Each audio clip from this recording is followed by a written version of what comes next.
तो आप सभी को नमस्ते प्रणाम। मैं आपका अपना ठाकुर प्रखर सिंह और रात के 10 बज चुके हैं और कहानी का जो सिलसिला है बदस्तूर जारी है। आज मेरे यहाँ चुनाव था और इत्तेफाकन देखिए कि आज की जो कहानी है ये भी एक पॉलिटिशियन के कत्ल की कहानी है। पर ऐसा भी नहीं कि ये घटना बहुत दिन पहले की है, अभी चंद दिन पहले की है। और किस हिसाब से एक आदमी जो मेंबर ऑफ पार्लियामेंट हो, एमपी हो, जिसका चुनाव हो रहा हो, पूरे एक जिले का एक तरह से हुकूमतदान होता है, वो क्या चल रहा है क्या नहीं हो रहा है, उस देश में कौन सा कानून पास होगा, इन तमाम चीज़ों में उसका पूरा एक योगदान होता है। तमाम चीज़ों की जानकारी उसे होती है, खासकर अगर वो रूलिंग पार्टी का हो। उसके बाद भी अगर एक लड़की उसे फ़ोन करे और फ़ोन करके कह दे कि मुझे तुमसे मिलना है, और वो सांसद एक देश की सरहद को पार करके दूसरे देश में आए, उससे मिलने के लिए एक होटल के कमरे में जाए और फिर टुकड़ों में मिले, तो शायद इसे आप बुद्धिमानी कहेंगे, इसे आप मूर्खता कहेंगे, या फिर एक सांसद के लंपटपन को यहाँ पे दिखाया जाएगा। ये मैं आप पे सोचता हूँ। लेकिन पूरी कहानी क्या है ये आपको सिलसिलेवार तरीके से बताता हूँ। और इस टाइम ये कहानी अपने आप में बेहद हैरान करने वाली भी है और बेहद चौंकाने वाली भी है। बांग्लादेश में इस टाइम सरकार है आवामी लीग की, और इसी आवामी लीग के एक सांसद जिनका नाम है अनवारुल आंजिम। अनवारुल आजिम वहाँ के एक सांसद, लगभग 56 साल इनकी उम्र, अचानक से 12 तारीख को हिंदुस्तान आने का फैसला करते हैं अपने पर्सनल विजिट पे। यानी कोई सरकारी काम नहीं था, कोई शासन प्रशासन का मामला नहीं था, उनका व्यक्तिगत कोई काम था। इसके लिए उन्होंने जो खबर दी थी उस हिसाब से उन्हें किसी डॉक्टर के पास कुछ दिखाने जाना था। अब ये उन्होंने फैसला किया, उसके बाद वो हिंदुस्तान आते हैं। 12 तारीख को वो कलकत्ता में पहुंचते हैं। वहाँ पे उनका एक दोस्त था जिसका नाम था विश्वास, उससे मिलते हैं। मिलने के बाद अब एज ए सांसद वो कहीं भी रह सकते थे, वहाँ का जो गवर्नमेंट है वो व्यवस्था करती, लेकिन उन्होंने कहा कि मुझे अपने दोस्त के पास रुकना है, तो फिर सरकारी हस्तक्षेप ज़्यादा हुआ नहीं। उसके बाद वो अपने दोस्त विश्वास के पास 12 तारीख की रात रुकते हैं और फिर 13 तारीख को ये कह के निकलते हैं कि जा रहा हूँ डॉक्टर को दिखाने और शाम को तुम्हारे पास ही आऊँगा। अब विश्वास भी खुश, और एक सांसद के दोस्त थे तो उसी शख्सियत के वो भी इंसान थे। तो सुबह होने के बाद इधर जो आजिम थे वो अपने डॉक्टर के पास निकल गए, जो विश्वास थे वो अपने काम पे निकल गए। देखते देखते शाम हो गई। अब जब शाम हुई, शाम होने के बाद अब विश्वास अपने घर पे आए। आने के बाद उन्होंने देखा कि अब तक जो अनवारुल आजिम है वापस आए नहीं है। अब ये चीज़ जब उन्होंने देखी तो फिर उन्होंने फ़ोन किया। जब फ़ोन किया 13 तारीख को, फिर सामने से एक एसएमएस आता है और उस पर आजिम ने लिखा था कि मैं दिल्ली जा रहा हूँ और मुझे कुछ सरकारी काम मिल गया है। अब एक सांसद को दिल्ली जाना या फिर कोई सरकारी काम अपने आप में कोई डाउटफुल चीज़ थी नहीं। फिर विश्वास को भी लगा कि चलो ठीक है, जा रहे हैं, जाने दीजिए, क्या ही कर सकते हैं। उसके बाद उन्होंने कुछ कहा नहीं, अपने काम में बिजी हो गए, बात आई गई हो गई। अब 13 तारीख बीत गई और देखते देखते 14 तारीख आ जाती है। 14 तारीख भी बीत गई, 15 तारीख आ गई। अब जब 15 तारीख आई, इसी बीच 15 तारीख को जो अनवारुल आजिम थे उनके घर से एक फ़ोन आता है। फ़ोन पे परिवार वालों ने बताया कि जो आजिम है उनसे कांटेक्ट नहीं हो पा रहा। अब ये लाइन जब विश्वास सुनते हैं तो उन्होंने बताया कि वो तो दिल्ली गए थे और तब से मैं बिजी था तो मैंने फ़ोन किया नहीं, मेरे पास टाइम नहीं था और मेरे ध्यान से भी उतर गया, रुको मैं फ़ोन करता हूँ। उसके बाद आजिम के पास विश्वास ने फ़ोन किया, फ़ोन लगा नहीं। अब विश्वास परेशान। इसी बीच अब 2 दिनों से कांटेक्ट हो नहीं रहा था, तो जो अनवारुल आजिम के परिवार वाले थे काफ़ी परेशान थे और उन्होंने सरकार से अनुरोध किया कि आप ढूंढने में मदद कीजिए। अब ये बात जब गवर्नमेंट तक पहुंची तो फिर उन्होंने जो वहाँ के फॉरेन मिनिस्टर थे उनसे कांटेक्ट किया कि एक सांसद, वो भी रूलिंग पार्टी का, ऐसे हिंदुस्तान में जाके गायब हो गया, तो उसे खोजा जाए। तो जब खोजने की बात हुई तो फिर जो फॉरेन मिनिस्टर थे उन्होंने हिंदुस्तान के मंत्रालय से बात की और कहा कि हमारा एक सांसद इस तरह से गायब हो गया, आप इसे खोजिए। तो फिर जब खोजने की बात हुई और भारत सरकार को ये बात पता चली, तो अफ़गानिस्तान से हमारे रिश्ते इतने अच्छे हैं कि उसको सुधारने के लिए हमें लगा कि कुछ ना कुछ करना चाहिए। तो फ़ौरन लोकल पुलिस और लोकल सीबीआई इन सबको कहा गया कि भाई खोजिए, क्योंकि एक सांसद इस तरह से हिंदुस्तान में आके गायब हो गया। कल को उसके साथ कुछ हादसा हो जाए तो ये होगा कि एक सांसद हमारे देश में है और हमारे देश में उसके साथ इस तरह के हादसे हो गए। तो फौरन ही अब उसको ढूंढने का कार्यक्रम शुरू किया गया। तमाम लोगों से पूछताछ हुई, तमाम लोगों से पड़ताल की गई, कहीं से कोई जानकारी मिली नहीं। इसी बीच एक और चीज़ हुई, जब कांटेक्ट किया गया और फ़ोन लगा नहीं, तो फिर यहाँ की पुलिस ने कहा कि चलो एक काम करते हैं, नंबर की लास्ट लोकेशन निकालते हैं कि ये नंबर कहाँ कहाँ एक्टिव रहा, और उस डॉक्टर से भी पूछताछ करते हैं जिसके पास अपॉइंटमेंट के लिए गए थे। डॉक्टर से जब पूछताछ की गई तो डॉक्टर ने बताया कि हमारे पास तो आए ही नहीं थे। अब पुलिस वाले फिर परेशान। इसके बाद फिर दिल्ली में कांटेक्ट खंगाले गए कि दिल्ली में इनके किसी किसी कांटेक्ट हैं, वहाँ पे भी पड़ताल की गई, पता चला वहाँ भी कुछ नतीजा निकला नहीं। इसके बाद जब उनके नंबर की लास्ट लोकेशन या फिर कायदे से कहें CDR खंगाली गई, तो एक जगह है न्यू टाउन इलाका।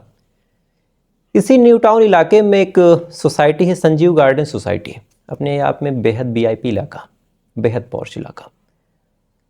उसी के एक फ्लैट में इनका जाना दिखाया गया, और जब जाने की लोकेशन दिखाई गई तो फिर पुलिस वाले इस फ्लैट में पहुंचते हैं। एक होटल था, होटल को जब चेक किया गया, उस पूरी बिल्डिंग को चेक किया गया, तब पता चला कि हाँ ये आए तो थे। उसके बाद फिर ये चेक किया गया कि ये निकले कब थे। अब 1 घंटे इंतज़ार किया गया, पूरे कैमरे को चेक किया गया, 2 घंटे इंतज़ार किया गया, 3 घंटे, 4 घंटे, लगभग अगले दिन तक की CCTV फोटोज़ को देखा गया, और जो अनवारुल आजिम है उनके निकलने के टाइम को चेक किया गया। तब पता चला कि ये आए तो थे लेकिन निकले नहीं इस होटल से। अब जब निकले नहीं तो फिर क्या होटल में ही थे, उस फ्लैट में ही थे। जब तमाम फ्लैट को खंगाला गया और ये चेक किया गया कि किस फ्लैट में ये गए थे और क्या इनके अलावा कोई और गया था, तो जब इन तमाम पहलुओं को चेक किया गया, तफ्तीश की गई, तब पता चला कि एक फ्लैट था जिसमें ये जाते तो हैं, और इनके साथ एक लड़की थी और कुछ और लोग थे। कुछ और लोग पहले से थे, ये एक लड़की के साथ जाते हैं। उसके बाद वो तमाम लोग निकलते हैं और उनके पास एक सूटकेस भी था, और उसके बाद से इनका कुछ अता पता नहीं। तो एक तो उस फ्लैट में पहले से कुछ लोग का मौजूद होना, इसके बाद एक लड़की के साथ इनका जाना, और सबसे डाउटफुल चीज़ की सूटकेस बाहर आना। अब पुलिस वालों को डाउट हुआ। अब जब डाउट हुआ तब उन्होंने पड़ताल करनी शुरू की कि आखिर ये लड़की कौन थी और ये लोग कौन थे। अब जब पड़ताल की गई तब पता चला कि ये लड़की कोई मामूली लड़की नहीं है, ये इसी सांसद के मुल्क की एक मॉडल है और हिंदुस्तान में किसी विशेष काम से आई थी। बाकी जो लोग मौजूद थे वो भी उसी देश के हैं, और साथ ही जो एक शख्स था वो हिंदुस्तान का है, बांग्लादेशी रिफ्यूजी। यानी ये तमाम लोग बांग्लादेश के थे, ये सरकार भी बांग्लादेश की थी, और ये सांसद भी बांग्लादेश का। तो यहाँ पे किसी हिंदुस्तानी व्यक्ति के इन्वॉल्व होने का कोई मामला नहीं सामने आया। अब ये चीज़ जब पुलिस वालों ने देखी तो फिर कहा भैया पता करो कि ये लोग कहाँ हैं, क्योंकि अब यही कुछ बता पाएंगे। तो जब पता किया गया तो पता चला जो लड़की थी वो अपने मुल्क बांग्लादेश लौट गई, बाकी और जो लोग थे वो भी बांग्लादेश लौट गए। हाँ, एक शख्स था जिसका नाम था जेहाद हवलदार। ये इसी मुंबई में, यानी कलकत्ता से थोड़ी दूर जो मुंबई है, वहाँ पे रह के कसाई का काम करता था, और कायदे से ये भी बांग्लादेशी ही है और यहाँ पे रिफ्यूजी के तौर पे रह रहा। अब तमाम लोग जब बांग्लादेश भाग गए तब अंत में इस जेहाद हवलदार की तलाश की गई, और जब इसकी तलाश की गई तो इत्तेफाकन ये गिरफ्तार हो जाता है। और जब गिरफ्तार होता है तब इससे पूछा गया कि आखिर अनवारुल आजिम कहाँ है, और जब ये सवाल पूछा गया तब इसने एक ऐसी कहानी सुनाई जिसे सुनने के बाद ये तमाम लोग हैरान हो गए, और 2 देशों की पुलिस सन्न हो गई है कि आखिर ऐसा कैसे हो सकता है। दरअसल इस कहानी की शुरुआत कायदे से 2024 की शुरुआत में ही हो जाती है। 2024 की शुरुआत में ही 2 बिजनेस पार्टनर थे, एक ये अनवारुल आजिम और एक शाहीन। शाहीन अब कायदे से स्मगलर था, सोने की तस्करी किया करता था, और आजिम का बिजनेस पार्टनर भी था। चूँकि अपने देश में वो वांटेड था, इसलिए उसने अमेरिका का नागरिकता ले रखा था उसने, कि अमेरिका में मैं रहूँगा और वहीं से तमाम चीज़ों को अंजाम दूंगा। तो कहते हैं कि इन दोनों के बीच जनवरी महीने में कुछ सोने को लेके लफड़ा हो गया। जो कहा सुनी में बात आई यही थी कि आजिम और शाहीन के बीच लगभग 60 किलो सोने के घपले की बात थी। अब 60 किलो सोना आप अंदाज लगा सकते हैं कि कितना होगा। अब इस समय जो आजिम थे वो मेंबर ऑफ पार्लियामेंट, वो भी रूलिंग पार्टी के, और शाहीन एक वांटेड था। तो शाहीन अब डायरेक्ट आजिम से भिड़ भी नहीं सकता था, और अगर भिड़ता तो फिर आने वाले टाइम में उसका कुछ काम भी नहीं हो पाता। लेकिन अब 60 किलो सोना अपने आप में ये भी बहुत ऊंची चीज़ थी। तो इतना बड़ा नुकसान, इतना बड़ा झटका वो सही भी नहीं पा रहा था। तब उसने एक प्लान बनाया कि एक काम करते हैं, इसको अब रास्ते से ही हटा देते हैं, और रास्ते से हटा देंगे तभी मेरा कुछ काम होगा और मेरे जो 60 किलो सोने का पता है वो चलेगा। अब जब ये प्लान बना तो प्लान बनने के साथ साथ फिर ये हुआ कि इसको किया कैसे जाए, क्योंकि एक सांसद को मारना, वो भी रूलिंग पार्टी का, इतना आसान नहीं है। फिर क्या, तो इसने एक लड़की को शामिल किया, और ये लड़की कोई और नहीं, इसी शाहीन की गर्लफ्रेंड थी, और जो एक मॉडल भी थी जिसका नाम था सिलिस्टा रहमान। अब जब सिलिस्टा रहमान को शामिल किया गया और कहा गया कि ये ऐसे ऐसे करना है, तो सिलिस्टा ने कहा कि देखो मैं खूबसूरत हूँ, वो ठीक है, मैं उसे फंसा भी लूँगी, लेकिन कत्ल वत्ल मुझसे नहीं हो पाएगा, और अगर इस बांग्लादेश में हम लोग करेंगे तो शायद दिक्कत हो जाएगी, तो फिर क्या करें। तो फिर इनके दिमाग में एक आइडिया है कि चलो कहीं और मरवाते हैं इसको। तो कहाँ, पाकिस्तान से रिश्ते बांग्लादेश के अच्छे थे नहीं, और कहीं जाना इतना आसान था नहीं। तो फिर ये हुआ कि चलो हिंदुस्तान का रास्ता अपनाते हैं, हिंदुस्तान से संबंध भी अच्छे हैं, ये एमपी है, जिसे आसानी से वहाँ पे जाने को भी मिल जाएगा, तो वहाँ काम हो जाएगा। तो पूरे प्लान के तहत 30 अप्रैल को जो शाहीन है अपनी गर्लफ्रेंड को लेकर हिंदुस्तान आता है, और उसके साथ 2 और लोग आते हैं, एक का नाम था अमान और एक का नाम था फैज़ल। अब वहाँ से टोटल 4 लोग आते हैं। आने के बाद अब कत्ल का पूरा प्लान बनता है कि ऐसे करना है, ये करना है, कैसे जाल में फंसाया जाएगा, क्या किया जाएगा। लेकिन अब यहाँ एक और दिक्कत थी कि चलो कत्ल कर लिया, फंसा लिया, लाश वाश का क्या करेंगे, और लाश हत्थे चढ़ गई तो फिर मामला फंस जाएगा। तो फिर एक काम करते हैं, लाश को भी ऐसे ठिकाने लगा दें कि कुछ पता ना चले। तो उसके लिए कसाई चाहिए, चूँकि इन लोगों ने कहा कि कत्ल तो कर देंगे लेकिन लाश को काटना, पीसना, उसको गायब करना, ये चीज़ें हमसे नहीं हो पाएंगी। तब उसके लिए इनको आइडिया आया कि चलो, एक था हमारे ग्रुप में पहले जिहाद हवलदार, जो इस टाइम हिंदुस्तान में ही और मुंबई में कसाई का काम करता है, तो इन्होंने फिर उससे कांटेक्ट किया, और फिर जो शाहीन है उसने 5 करोड़ बांग्लादेशी टका, यानी बांग्लादेश की जो करेंसी है उसके हिसाब से 5 करोड़ रुपए का ऑफर दिया, और कहा कि ये कत्ल होगा तो तुम लोगों को 5 करोड़ मिलेगा। अब 5 करोड़ का नाम सुनते ही ये तमाम लोग खुश। फिर प्लान बना। प्लान के तहत जो सिलिस्टा रहमान है वो कांटेक्ट करती है जो आजिम थे उनसे बातचीत करती है, कहती है कि मैं आपसे मिलना चाहती हूँ। ये भी खुश हो जाते हैं कि चलो मेरे देश की इतनी मशहूर मॉडल मुझसे मिलना चाह रही है। लेकिन यहाँ फिर एक दिक्कत थी कि एक सांसद अगर अपने देश में रंगरलिया बनाए किसी लड़की वड़की से मिलने जाए तो वहाँ पे फंसने के चांसेस हैं कि पता चले मिलने जाए और दिक्कत हो जाए। तो फिर खुद इन्होंने कहा कि चलो हिंदुस्तान में मिलेंगे और तुम्हारे आने जाने का जो खर्चा होगा वो मैं उठा दूंगा। लड़की ने कहा कि नहीं, खर्चे वर्चे की कोई दिक्कत नहीं, बस आप मुझे अच्छे लगते हैं और आप आइए मुझसे मिलने। अब इन्हें लगा कि गजब बात है, लड़की पैसे वैसे भी नहीं मांग रही, लगता है मेरे प्यार में पागल हो गई। इसके बाद ये 12 तारीख को पूरे खुशी खुशी अपने देश से हिंदुस्तान आते हैं। हिंदुस्तान आने के बाद अब यहाँ तो बताना था कि किस लिए आ रहे हैं, तो इन्होंने यहाँ पे एक ढोंग रचा और कहा कि डॉक्टर को दिखाना है।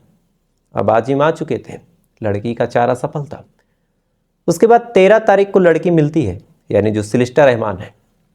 मिलने के बाद कहती है कि मेरा फ्लैट है और मैंने फ्लैट वगैरह बुक कर लिया है, आप चलिए वहाँ पे। अब लड़की ने जब खुद कहा कि मैंने फ्लैट बुक कर लिया तो ये खुश। उसके बाद ये उस लड़की के साथ जाते हैं।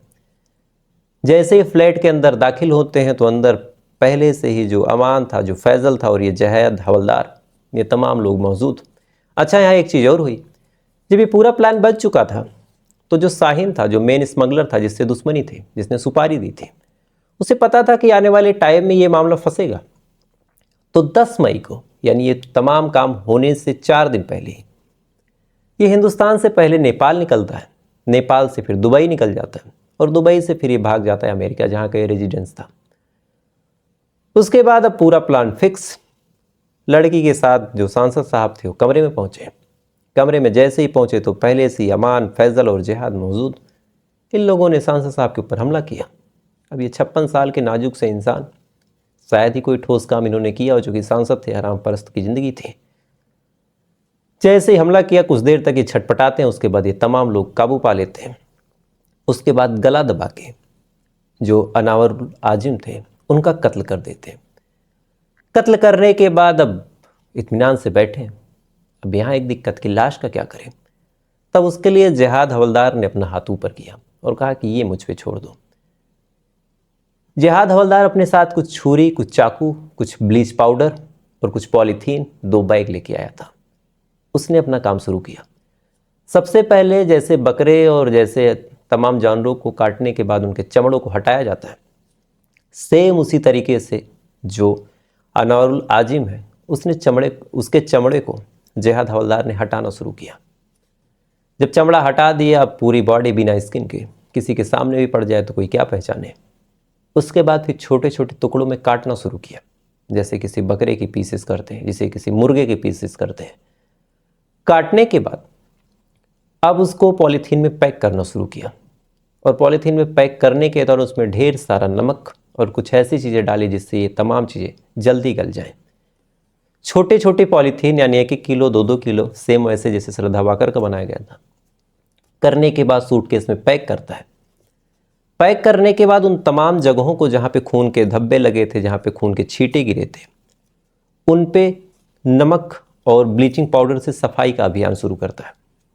पूरे फर्श को जिहाद हवलदार अपने हाथों से साफ करता है। उसके बाद एक एक बैग लेके ये लोग निकलते हैं। निकलने के बाद अलग अलग रास्तों पे जाते हैं और जाने के बाद जिससे जहाँ समझ में आता है वहाँ पे उन लाश के टुकड़ों को पैकेट्स में फेंक देते हैं। कुछ गल जाएंगे, कुछ को कुत्ते खा लेंगे, कुछ पानी में, कुछ कहीं और किसी नाले में। अलग अलग रास्तों पे ये काम होता है। उसके बाद जो जिहाद हवलदार है वो मुंबई भाग लेता है, जो सिलिस्टा रहमान है वो बांग्लादेश निकल लेती है और जो अमान और फैज़ल है वो भी बांग्लादेश निकल लेते हैं। अब ये तमाम कहानी जब हिंदुस्तान की पुलिस ने सुलझाई, तमाम गुत्थी सुलझाई और इसके बारे में बांग्लादेश की सरकार को बताया कि ऐसे ऐसे हो गया है, तब बांग्लादेश की पुलिस हरकत में आती है। उसके बाद इन सबको गिरफ्तार करती है। हालांकि जो मेन मास्टरमाइंड था शाहीन, वो इस टाइम अमेरिका में है। अभी पूछताछ जारी है, लेकिन सबसे बड़ा सवाल यही है कि आखिर बॉडी के टुकड़े कहाँ हैं। तो बॉडी के टुकड़ों को खोजने के लिए अब इन लोगों की मदद ली जा रही है और पूछा जा रहा है कि तुम लोगों ने कहाँ कहाँ फेंका है। हालांकि जिहाद हवलदार ने कुछ लोकेशंस बताए हैं, लेकिन अब इतने दिन में वो टुकड़े वहीं मौजूद होंगे या फिर कहीं और, ये बड़ी मुश्किल बात है। तो कुछ टुकड़े मिले हैं। उसके बाद अब यहाँ एक मामला ये फंसेगा, कत्ल हिंदुस्तान में हुआ तो क्या सज़ा हिंदुस्तान में होगी, या फिर कत्ल बांग्लादेश के एक सांसद का हुआ तो क्या फैसला और सुनवाई वहाँ होगी, ये भी अब देखने वाली बात है। तो कैसे एक सांसद को एक लड़की मैसेज करके फंसाती है और फिर सांसद जाल में फंसता है, अपने आप में बेहद अजीब और बेहद अनूठी ये कहानी थी। तो फिलहाल ये थी पूरी कहानी। अब आपसे कल फिर मुलाकात हुई। उससे पहले आप लाइक कर लीजिए, चैनल को सब्सक्राइब कर लीजिए, बेल आइकन जरूर दबा लीजिएगा। तब तक के लिए जय हिंद, जय भारत।